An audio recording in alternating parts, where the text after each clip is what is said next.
afternoon, ladies and gentlemen, and welcome to Notre Dame Stadium.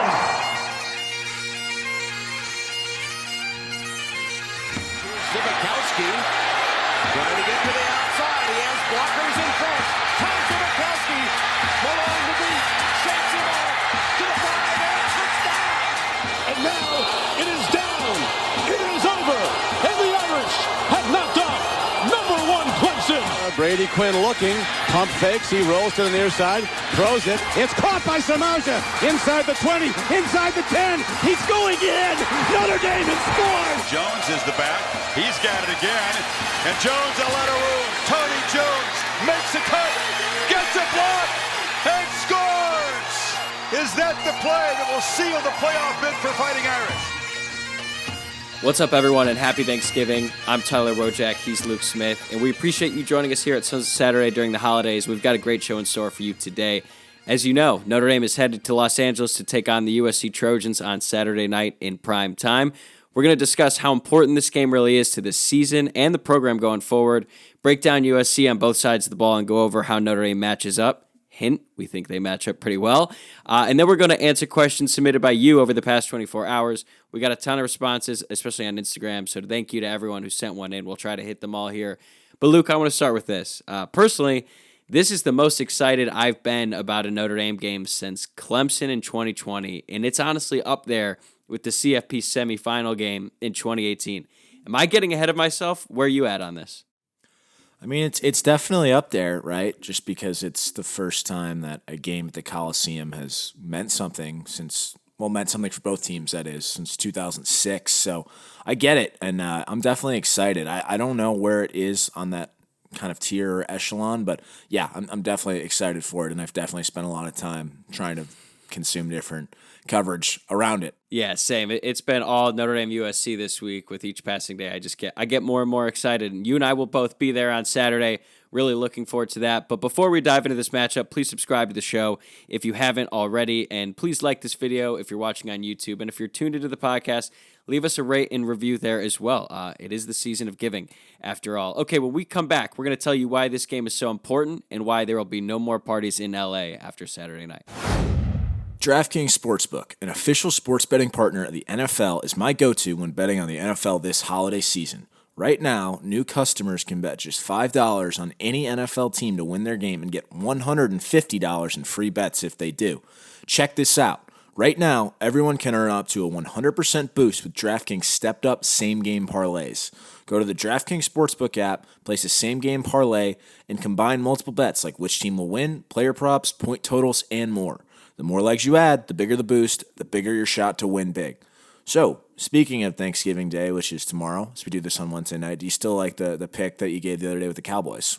I like Cowboys money line, but I'm actually going to add, give me Lions plus 9.5. They're hot right now, and I think that's a lot of points, so I'm taking the Lions. Okay.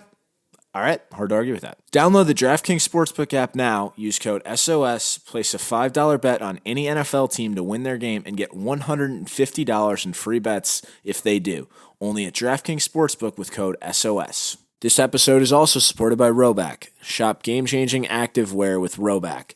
For those who crave activity, use the promo code SONSND, that's SONSND, to get 20% off your next order in the entire store at Rhoback.com. But we encourage all of our listeners to check out the Shamrock Polo, which would look great on Irish fans everywhere. That's promo code SONSND at RHOBACK.com. All right, Luke, you've said on social media and in different text threads that we're in that this game on Saturday night is everything. Tell us what you mean by that. It means everything. You have the potential to ruin your biggest rival's first shot at relevancy in over a decade and a half, probably, right? I mean, they haven't been relevant. If you want to count a New Year's Six Bowl, like I'm talking about national championship contention and potentially a Heisman winner 2017. Here. Right. But really, like, you're playing for a national title potentially. First time since 2000, really 5-6 for them, okay? This is a fan base that has been, as you're well aware, asleep or dormant, non-existent for that period of time as well. I think they're starting to come back alive. You can probably speak to that a little bit now. And like I mentioned in the open, this is the first time since 2006 that Notre Dame has gone to the Coliseum well competent and faced a competent USC team. That means everything. And like you said, I didn't think we were going to get this chance when we lost to Stanford a month and a half ago. So the fact that we're at this point is pretty remarkable, and it's setting up for what frankly should be a magical weekend in Southern California when Notre Dame just rolls USC. Yeah, I don't know how anyone could watch that Stanford game and then afterwards think, yeah, this Notre Dame team is going to finish 9-3. Just the thought of that at the time wasn't even possible. I had basically accepted a 7-5 season. But now we're here, and now Notre Dame is playing in an absolutely huge game. Obviously, they don't have playoff implications for themselves, but they could spoil their arch rivals. And you and I have talked about this many times in this podcast. We consider USC to be the arch rival for Notre Dame. Some people might hate Michigan more, but USC is the rival, and the opportunity to spoil what has been pretty much a dream season for them is certainly very exciting. But I look at it from the Notre Dame point of view, and I think a win on Saturday could change the perception I have about this entire season. Like, even though if you look at 9-3 and 8-4, it's just one game, but just the way that they could stamp this season and how bad it started. Like, we already know about the slow start, and we know about the loss at Marshall and Stanford. Those aren't going away. But if Notre Dame is able to pull off a win on the road against USC, that's 2 top 10 wins in the month of November. It validates all of our beliefs about the development of this team and that they are truly a top 10 caliber team and probably a good quarterback away from competing for the playoff. But it also says a lot about Marcus Freeman and the rest of the coaching staff in the way that they were able to bounce back after a really abysmal start. So there is a ton on the line on Saturday night. Without a doubt. And I think it really gives Notre Dame a chance to, and Marcus Freeman a chance to cement this season as, all right, there were some things that got accomplished here. You know, it actually brings me back to, I think there was a question that was floated around in the preseason. Basically was something along the lines of, would you take 9-3 if it meant you beat 2 of 3 of Ohio State, Clemson, and USC, and then the other 2 losses are more so just like ones that you didn't expect, essentially, right? And at the time, you kind of brushed that off. You're like, no, that's stupid. You want to win every game. But now that we're potentially in that position, I think the obvious answer is yes. Yeah. And Notre Dame does have the built-in excuse that they lost their starting quarterback for the season in Game 2. Now, they were going to lose to Marshall anyway, but still, that stunted the growth of this team, especially this offense, and they were able to bounce back. And look, we know about the pains they've dealt with there at the quarterback position, but watching guys like Audric Estime and Logan Diggs become the type of players that they are now and the line develop. And, they didn't get nominated for the Joe Moore Award, and I think a lot of that has to do with the bad start. But there's been so many guys in this team who, by the way, are going to be around next year and in the future. So building that. And then you got guys like Michael Mayer, who I think you and I both know and agree. This is going to be almost certainly Michael Mayer's last game wearing the blue and gold. And what a way to go out. And what an opportunity it is for him in his last game to go on the road and beat a top 10 team. And you and I both would probably agree on this. I think Michael Mayer has the opportunity to put up a ton of stats. So there's just so many things on the line for Notre Dame, the development of the coaching staff, the record as a whole. But there's so much from this game that if they were to win, we're going to ride this momentum all off season, really. Here's the other thing is that, I've actually heard, and this is both online, people texting me just kind of lamenting the fact that Notre Dame really just screwed themselves, not even really with the Marshall thing, but just losing the Stanford game, because realistically there would be a chance that they could be in the playoff consideration with two losses if they beat USC.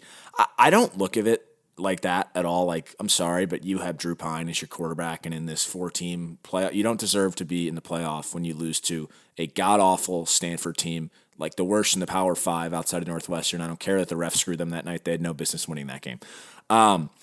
But as we start to move towards an expanded 12-team playoff, this is where I actually think it gets kind of interesting, right? Because you're kind of that team that's like, oh, that's the hot team in the NFL that nobody wants to play in the playoff, basically. You're really peaking at the right time. And if this was a 12-team field, I think Notre Dame gets in if they beat USC. I think there's a very good chance of that if a couple things break their way. So I think just as we look at how this sport is starting to move, and potentially this season Is it maybe a sign that there could be some more parity moving forward where there doesn't really appear to be a true dominant team? I don't know. It could just be an anomaly. But if that's the case, as we live in this world of the transfer portal and NIL and a 12-team playoff, then, you can really kind of pull some things like how Notre Dame has finished the season in that setting.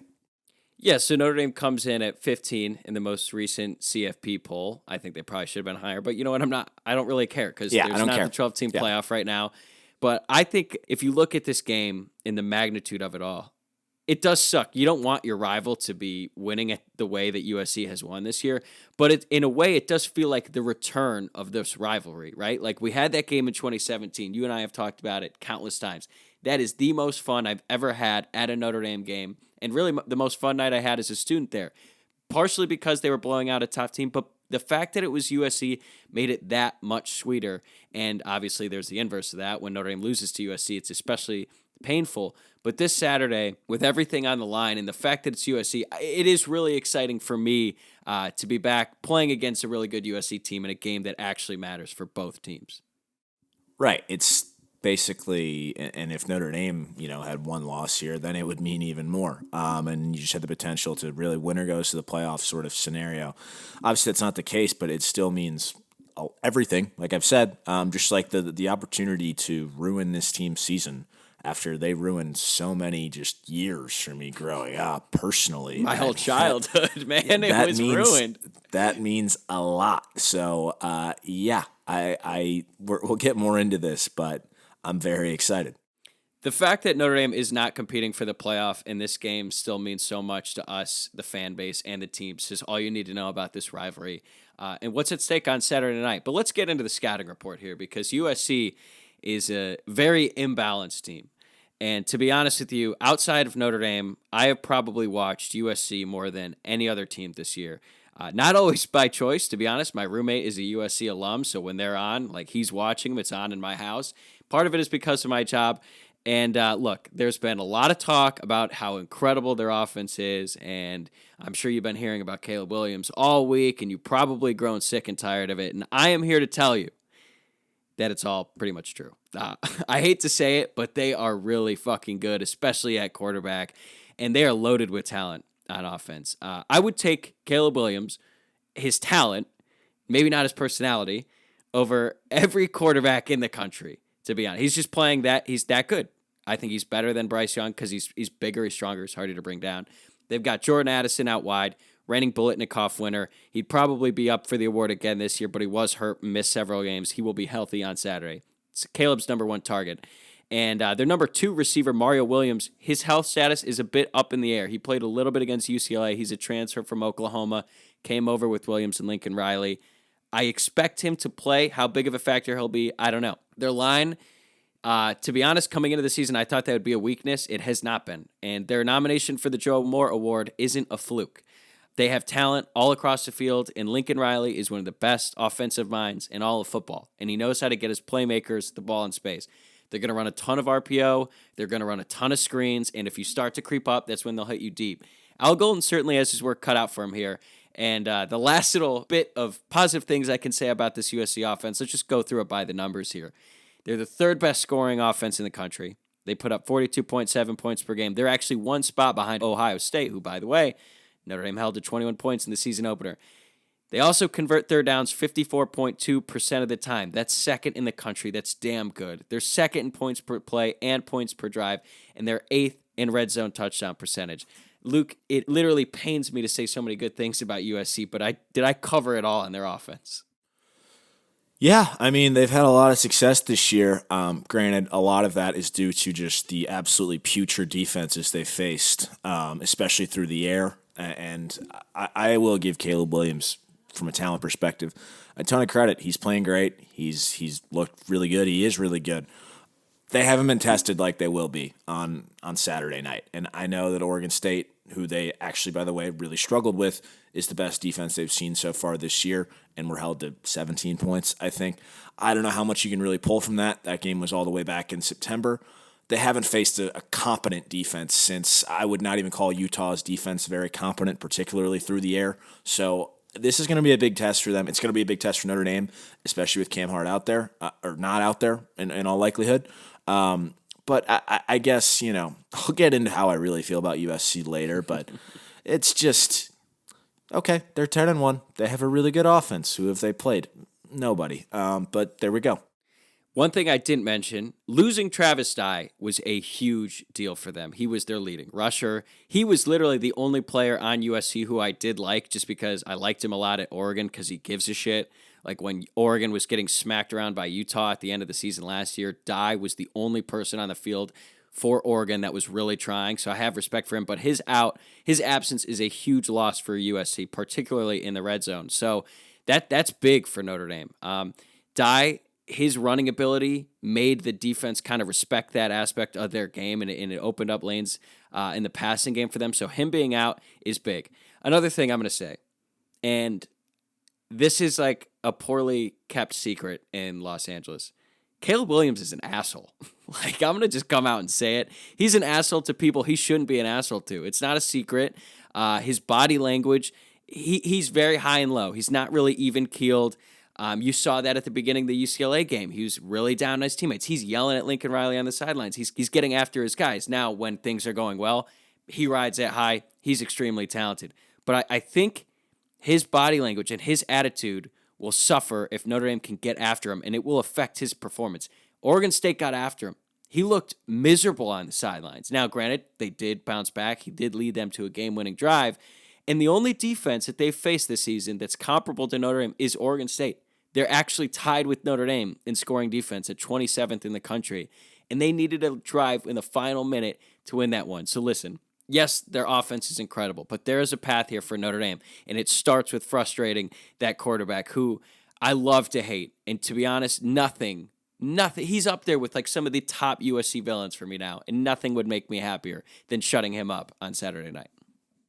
Yeah, this is kind of an aside, but he's sort of got this like this kind of like J.D. McCoy vibe to him. It's just like this overbearing father who's just way too involved in his son's life, just like looking for his son to get the best deal and just badgering coaches wherever he goes, following Lincoln Riley around. He's a terrible leader and yells at his teammates, but very talented. So anyways, that's enough taking shots at a college kid's personality for today. But anyways, we know where we stand now.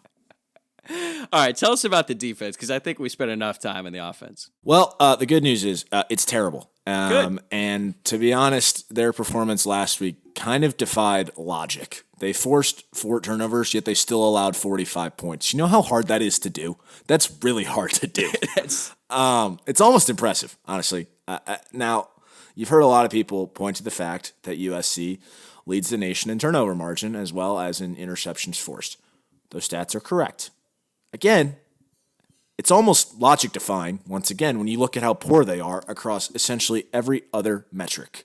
Here's the other thing. 7 of their nation-leading 18 interceptions came in their 2 escapes against UCLA and Oregon State. They had 3 against UCLA and 4 against the backup quarterback from Oregon State, and they, like we said, barely escaped in that game.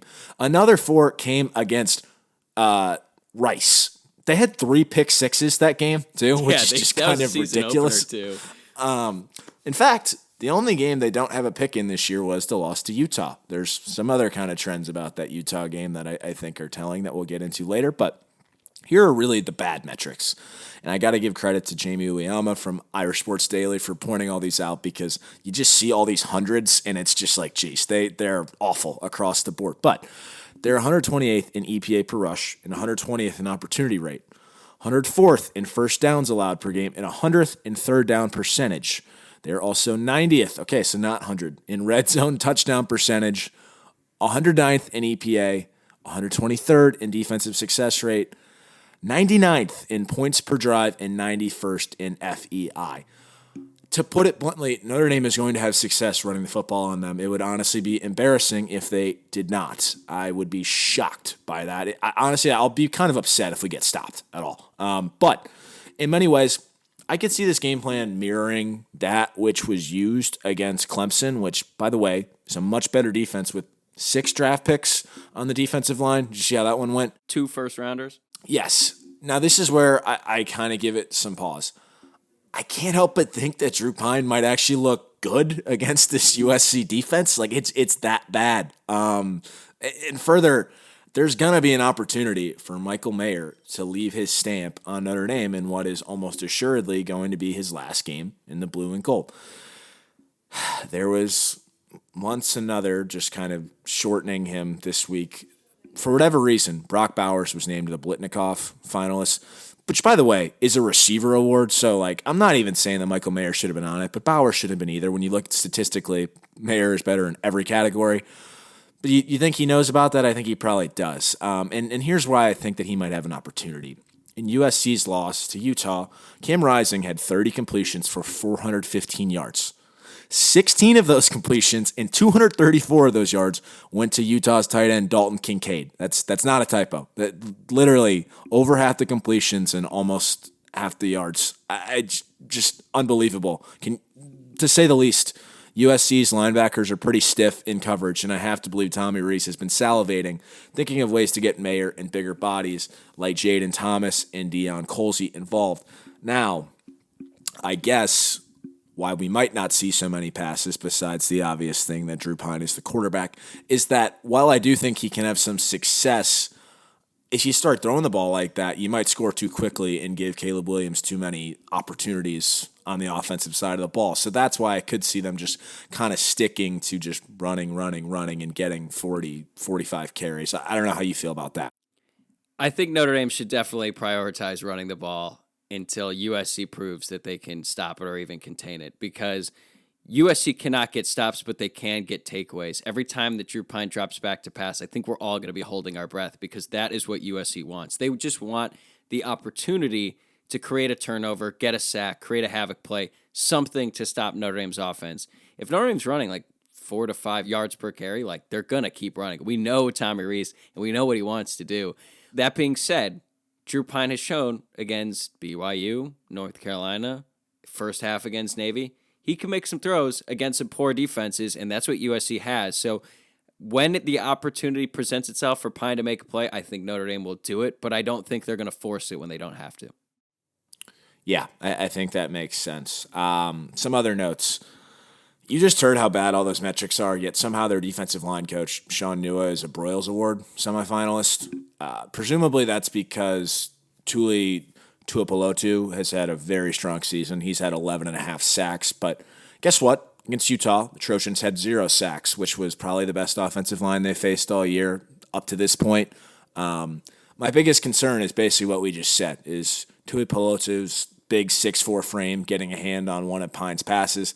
They also have a 6'6", 200-pound linebacker. I think he is a little bit injured, but yeah, he's actually a stud. How has he not just broke? I mean, that's probably why he's banged up. Yeah. If you're 6'6", 200, those dimensions don't I'm match excited up. for you to see him on the field, because it is bizarre. It is like seeing a center in basketball playing inside linebacker. He just dwarfs so many of the receivers. It's really interesting, but he is good, although his health status, as you mentioned, is a bit up in the air right now. Right. Other than that, I guess I could point to their corner, Mekhi Blackman. He's a fine player, but let's be honest. USC's gotten some credit because they get a lot of turnovers. Great. This defense is garbage. Frankly, calling it a defense at all feels generous. And I've never understood why Alex Grinch has ever received praise, because he's never had a good defense. When he was at Ohio State in 2018, that defense stunk too. And then he went to Oklahoma, those defenses stunk. Do you remember the 2019 playoff game against Joe Burrow? That was his defense, okay? Why is he thought highly of in coaching circles? I don't understand it. Notre Dame should absolutely have their way with SC offensively, and Tommy Rees, who's 3-1 as a player and 4-0 as a coach so far against the Trojans, probably understands this rivalry better than anybody who's involved in this game on Saturday. I think he's going to be dealing. Estime and Diggs could go for 150 each, and I wouldn't be surprised. I really like the way Notre Dame matches up offensively against this porous Trojan defense. Yeah, I agree on all accounts, and I'm really excited to see what Tommy has dialed up, because we know about the scan offense. They've moved away from that slightly lately, but they do love motion. And this game, we're probably going to see more motion for Notre Dame than we have all year, because USC's defenders, they don't really see offense. They don't really move well. They kind of get lost there with their eyes. They don't have great eyes. So I think that's what Notre Dame is going to do. But now let's get into the special teams, because this is important. At least it is to Notre Dame. because USC doesn't have a special teams coordinator. Lincoln Riley doesn't think it's necessary, and it shows. Like, their kicker stinks. He's 12-18 on the year. He had a kick that was so bad against UCLA that I literally laughed out loud. I could not believe that was a real attempt. Now, he did bounce back. I think he had another one, or maybe two later in the game. And look, man, if Notre Dame can force them to punt, which isn't going to be easy for all the reasons we just mentioned, they will have a great chance to block it. And look, I'm going to go on the record now. I think this is my third try at it, so I can't get too much credit if it does happen. Chris Tyree is going to house one this Saturday. I don't know if it's going to be on offense. I think it's actually more likely going to be on the kick return, but I think it's going to happen, and I think a huge special teams play will make the difference in the game for Notre Dame. I like that. And yeah, we just spoke about this defensive line coach inexplicably still being on the Broyles Award list. Brian Mason was cut from that. If you give him a week to look at all this tape and this team doesn't have a special teams coach, I think if they can force him to punt, I like our odds of blocking one and housing it. But to your point, UCLA didn't get a stop until the last drive of the game. That's why you can't put so much stock into these Pac-12 offenses, because the defenses are just atrocious. Yeah, they're horrible. And it's funny to think about like USC prepping for this game, and they're looking at, wait a second, like Notre Dame does stuff on special teams. We're going to actually have to meet and try to figure this stuff out. Like, I don't know how it's going to work, but if they don't put that much attention into special teams, Notre Dame is probably going to make you pay. All right, let's get into some questions here. We had a ton of good ones. This first one comes from @DrewBrennan77, who asks, is USC actually a 6-4 team that just has an amazing QB? And how frustrating is it to see them be at 10-1 and the Irish be at 8-3, knowing how different our season could have been with better QB play? This is a great question, and I really appreciate it, because when I saw this come in yesterday on Twitter, it was right as I was listening to the Shamrock just gush over USC, and I found the praise so kind of unfounded, really. Caleb Williams is very good. We don't need to talk about it, and yes, to answer your question, Drew, USC would be close to 500 without him.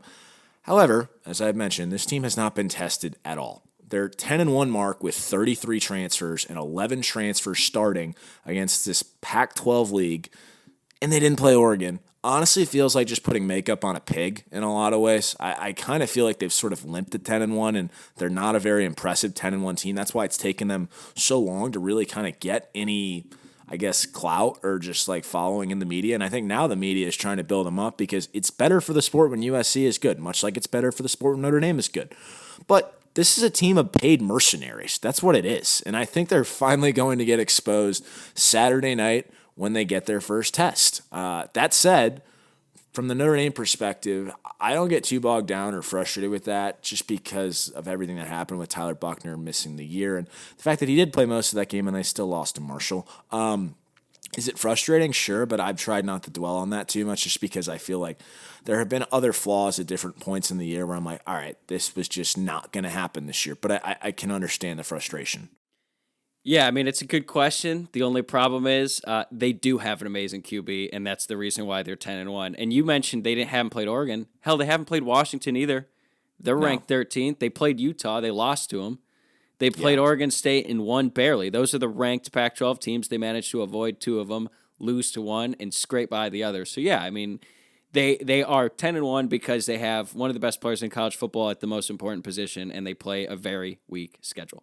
Yes, correct. Next question comes from @putty_ball. Will we see much LB spy from Al Golden's defense, or do we contain Caleb Williams with the defensive line? So Marcus Freeman said this week, earlier this week, I believe, that he doesn't think that incorporating a QB spy is always a great idea. And I actually tend to believe him there. And also, from Notre Dame's personnel standpoint, who would it be? I mean, Colley is probably the most athletic of the linebackers who gets significant playing time, but do you trust him in this position to just spy Caleb Williams? Leofau is athletic, but I think he's much better downhill just trying to get after the QB, not trying to mirror him. Could it be Jack Kaiser? Maybe. But I think what Notre Dame is going to do is try to get pressure with 4 and drop 7 into coverage and then just try to play his zone and keep everything in front of him, because even though Caleb's worst games have come against the blitz, if Notre Dame can get pressure with just 4, I think they're going to at least give it a try and try to play a little bit, not prevent, but a little bit soft coverage. I agree. And yeah, I heard Freeman say that earlier this week. And I just think Notre Dame's going to have to get pressure and play disciplined defense. And by the way, I do think they will get pressure because, yes, I know you said that the Joe Moore Award thing is not a fluke for USC's offensive line, but I am still not completely sold on that group given who they've played this year. And I do think that Isaiah Foskey in what could be his last game in the blue and gold is going to have a night.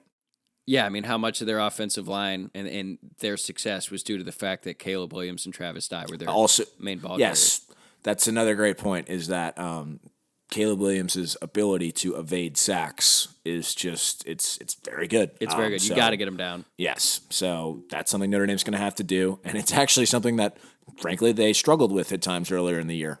So we're gonna have to improve on that Saturday night. All right, this next question, two people asked pretty much the same question. First one at Sean O'Brien, 7. Similar game plan to Ohio State or more aggressive this time? And then at Aiden Anderson, 61, asked, is this game going to be similar to Ohio State? So kind of like I alluded to earlier, I think it could be similar from a time management standpoint. Like you're going to want to limit USC's possessions just because of how dynamic Caleb Williams can be. However, this defense that USC has is much more susceptible to the pass than Ohio State's and susceptible to just movement, I guess, in general than Ohio State's. And Notre Dame has Jarrett Patterson and a much better offensive line playing Saturday than they did September 3rd. So I just don't know how much you can take away from something that happened 12 weeks ago. But I guess to answer your question, I could see it just from a limiting possession standpoint being some parallels there. Yeah, they're going to try to control the clock and play keep away to an extent. And as I was saying earlier, USC can't get stops. They can get big plays and takeaways. So Notre Dame is not going to try to give them any opportunity unless they absolutely have to. I will say getting a fast start is pretty imperative for Notre Dame. That did not happen against Ohio State. They had that huge play to Lorenzo Styles in the first play, and then they stalled. I think they're going to be a little bit more aggressive in the red zone this week. So that's one difference compared to Ohio State. All right, next question comes from Michael Bonello. Can we expect a heavy dose of 31 personnel following its dominance against Boston College? What would you consider a heavy dose? Because I could see them incorporating that like maybe 5 plays, and I could see it being successful. I mean, they hit Logan Diggs on that wheel route out of the backfield. That was a really good play, and especially in the conditions, that was a good throw by Drew Pine. But I wouldn't say a heavy dose. I think we're just going to get a hell of a lot of Diggs and Estime running duo. Tom Reese's favorite play, and a lot of motion, like I was saying earlier. So they're going to mix it in.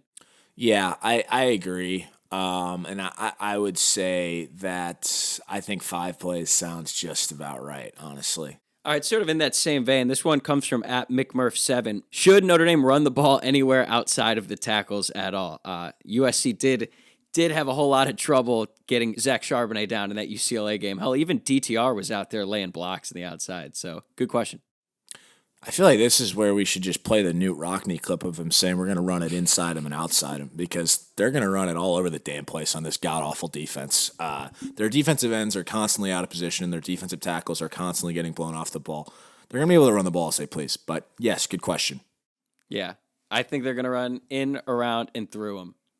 That's my prediction. Also, I want to give a shout-out to Zeke Correll because he had maybe the best game of his career last week against Boston College. He was the offensive MVP. So, hell, you got him playing as well as he has, and then Jarrett Patterson. I don't see why they wouldn't attack the interior of this weak defensive front as well. Absolutely. Okay, next question. Also combining this one a little. First leg comes from Evan Joyce. How do you think the QB situation will shake out in 2023 now that Minchie committed?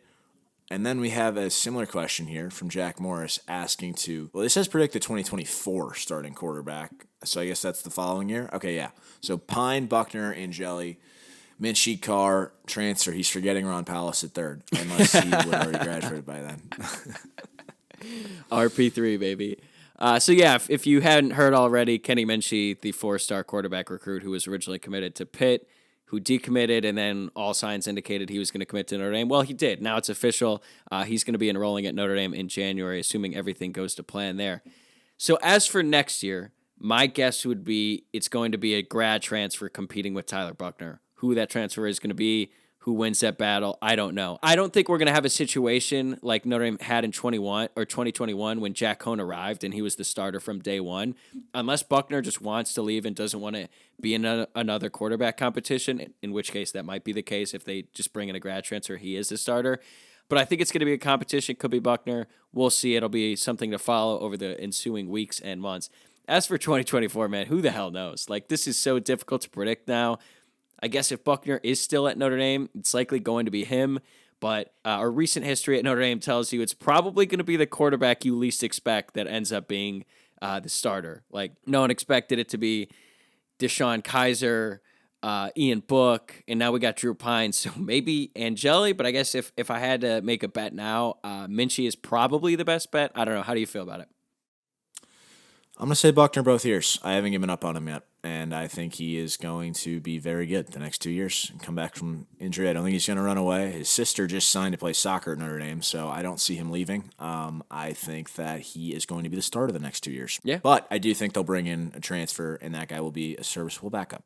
Yeah, so who are the names we've heard thrown around? Like Devin Leary from NC State. He's coming off a torn pec. Some people think Hudson Card, who's Quinn Ewers' backup at Texas. Like, if Notre Dame got Hudson Card, and I'm Tyler Buckner, I'm like, okay. Like, I can beat this dude out. You know what I mean? Right. All right, what do we got next here? This one comes from Mark Kowalik. This is a tough one. Predict Notre Dame's record versus USC for the next decade. Also, any natties for either team? 10-0 Notre Dame. How honestly, many natties? I'm going to say 2. No, I mean, well, I'm serious about the 2, but let's say it's like 7-3 Notre Dame.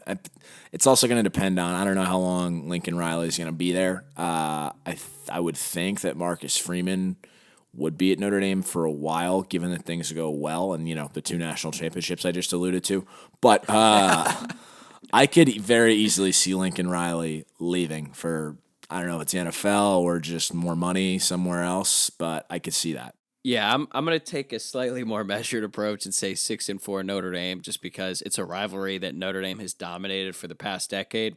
And usually these things level out eventually, unless it's Michigan and Ohio State, which Ohio State has just dominated for the better part of the past 2 decades, despite the loss last season. And I'm with you. I think Lincoln Riley is going to he's going to leave eventually. I think he'll probably be at USC. If you set the over-under at 5, that'd be a really interesting bet. But he'll probably get a few on Notre Dame. Just it's a rivalry. They've turned it around so quickly. And the fact of the matter is, this is going to be one of the toughest games on the schedule every year as long as he's there. But it's also going to be one of the most exciting. So sort of a give and take there. Next question comes from @Dino Bambino. If Notre Dame beats SC, is this the most successful season a first-year ND coach has had since era? So I was looking this up, and it's definitely up there. If Notre Dame were to win out, it would actually tie Tyrone Willingham's first-year record in 2002 at 10-3. Charlie Weiss went 9-3 in 2005. That was pretty good, but that was including the bowl game. Dan Devine went 8-3 in his first year. So Notre Dame already has 3 losses. It's not going to be better than any of the coaches I just mentioned. But if Notre Dame does win out, we're going to look at that 10-3 record a hell of a lot differently than we looked at Tyrone Willingham's 10-3. So from that aspect, I would say, yeah, it's probably one of the most successful seasons a first-year ND coach has had. I mean, how outrageous would that be to say you've lost to Marshall and Stanford? Yeah, and then but beat like you USC, had 2 top Clemson, 5, yeah. 6 wins. Yeah, it's just goes to show you how nutty this season has been. But it's a debut season. We sort of anticipated some growing pains. Maybe not the ones that showed up, but yeah, it's been a weird year. Okay, this next one comes from @TrentonDunn7. If you follow us on Instagram or Twitter, you saw the post today. Trent Dunn is a great family friend of ours. He's a first lieutenant in the Air Force, and he was listening to our episode from the sky during his flight today. It was really cool. We really appreciate the support from him. And he asked, what is Notre Dame's favorite Thanksgiving food, and what is USC's favorite Thanksgiving food? So what do you think, Luke?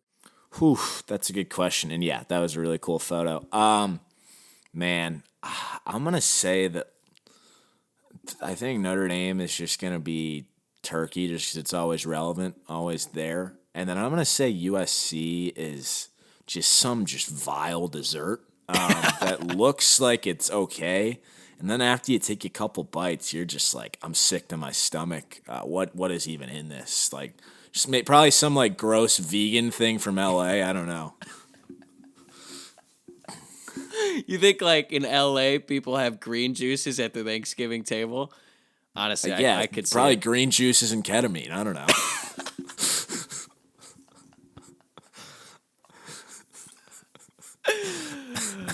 I was gonna say USC is cranberry sauce. It looks good, and then you taste it, and I'm personally out on it. Is that a hot take? Do you like cranberry sauce? Yeah, I don't like it either. All right, there we go. Notre Dame is turkey, though. It's tradition. It's a staple of every Thanksgiving, no matter if it's good or bad. Sometimes you probably wish the turkey was a little bit better, had a little bit more flavor, but you're going to eat it anyway and enjoy it. So I think the closest comp there is Notre Dame is turkey. Yeah, okay, we're in agreement. Next one, I think this is directed to you. At Mike.O'Brien64, which is more real, the LA area sports fan base or WWE? Yeah, shout out Mike O'Brien. This is a great question. So I don't want to lump like LA area sports fans all in one group for this question because there are actually very rabid Dodgers fans and there are diehard Lakers fans, but usually they're exclusive to that one specific team and not like all the teams in the city, if you know what I mean. So I'm going to say WWE because those people, man, even though they know it's not real, they live and die with that shit. So I'm going to say WWE fans, even though the sport itself might be a little bit fabricated, but there's a ton of diehard fans, so I would say they're certainly more passionate. Okay, yeah, I'll take your word for it. Okay, I think this one is directed for you. This one comes from at Danny Feldmeyer. Would you trade a win versus USC for the 7th grade basketball conference title? Well, direct answer is that we're going to get both anyway, so don't have to worry about this, but man, I don't know. I might get investigated here for throwing games, but I'm going to say I would not trade that. I think I'd much rather want to win over USC than seeing the Chicago Youth Catholic League Skyline League title banner get hung up at Southport and Belden. So, yeah, I'm going for a win over USC. So I guess I would trade it. Yeah. There you go. I guess there's your answer. How many points you guys giving up a game? Like 8? Yeah, it's pretty low. I gotta think we're leading the league in defense. Yeah, I love that. All right, let's get to some score predictions here as we wrap this up. You can lead us off. All right, so I'm gonna end this year just kind of like very, very on brand, but I'm saying 41-20 Notre Dame. I've said this throughout this podcast. I don't think this SC team has been tested by a good team all year. They did lose to a Utah team who lost to freaking Florida. Who lost to freaking Vanderbilt. And now they're going to lose to a Notre Dame team who lost to freaking Marshall. In many ways, I feel like this USC team has limped to 10-1, been the beneficiary of a weak schedule, and I just think Notre Dame's going to bludgeon them to death. This is not the team USC wants to see sandwiched between a rival win and the Pac-12 title game. I think Estime and Diggs are about to walk in your trap and take over your trap, and I expect the SC fans, so to speak, to be leaving midway through the fourth quarter. That's on brand, but it's not like Notre Dame 50, USC 3. So I think that's a pretty realistic take. I'm going 34-27 Notre Dame, and I don't think the score will tell the full story. I think Notre Dame will be in control of this game for most of it. They've shown up for every big game they played in this season, and this is honestly the biggest one of them all. Except you can make the case that season opener against Ohio State, top 5 matchup, big deal. But this one just means so much for all the reasons we mentioned earlier. And Notre Dame matches up well with USC. And as cliche as it is, when you can run the ball and physically impose your will on your opponent, you're probably going to win way more often than not. There's going to be times when Caleb Williams and Jordan Addison make incredible plays, even when they're defended well. It's just going to happen. And that's okay. Like you can accept it and make sure that it doesn't affect the next play. For Notre Dame, it's going to be a lot more consistent throughout the game, and I think it's just going to be Diggs and Estime. Keep feeding them until USC can stop it. I don't think they will, and I think Notre Dame is going to get a big play on special teams or defense. Hell, they could get a pick on Caleb Williams. He had an absolutely awful. Yeah, hell, give me more. There you go. All right, you got any final thoughts as we wrap this one up? I have 2. Unrelated to Notre Dame, but somewhat related, actually. big day on Saturday. We have two friends of the podcast / one former guest of the podcast coaching for state titles on Saturday prior to the Notre Dame USC game.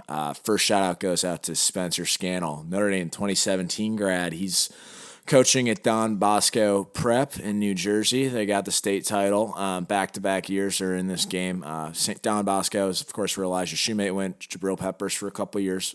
Football powerhouse. See how they win that one. He's the running backs coach at Don Bosco. And then we have the Providence Catholic Celtics playing in the IHSA 4A state title. Tyler Plants, head coach, first year, just resurrecting the program over there, and in his first year making it to the state title. Tyler, we've had him on this podcast.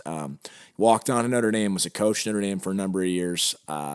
Really good to see that, and we wish them the best of luck on Saturday. Yeah, shout out Spencer, shout out Coach Tuna. Wish you guys the best, and hopefully when we are back on Sunday, we'll have good news to report from their state championship. But that will do it for this episode of Sun Saturday Irish. We hope you guys enjoy a great and relaxing Thanksgiving and enjoy the game on Saturday night. Thank you guys for tuning in. Again, thanks to those who submitted questions. I hope you're satisfied with our answers. Luke and I will be back early next week to go over our experience of the game and recap everything that happens on the field Saturday night in the Coliseum. So we will talk to you then. Go Irish.